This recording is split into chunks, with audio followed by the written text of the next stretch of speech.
नमस्कार सर्वांना. आज आपण बघणार आहोत भाज्यांची साठवणूक कशी करावी. मिरच्या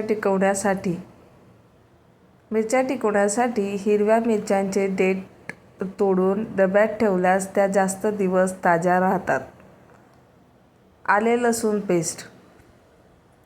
लसूण पेस्ट करताना किंवा वाटताना त्यात थोडे तेल आणि मीठ टाकल्यास ती महिनाभर खराब होत नाही. कोथिंबीर ताजी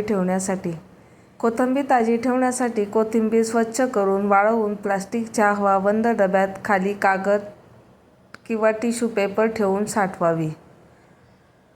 बटाटे आणि कांदे हे दोन्ही कधीही एकाच टोपलीत ठेवू नयेत. यामुळे बटाटे लवकर सडतात. अशाच नवनवीन टिप्ससाठी माझ्या चॅनलला सबस्क्राईब करायला विसरू नका. व्हिडिओ आवडला असेल तर लाईक करा आणि शेअर करा. धन्यवाद.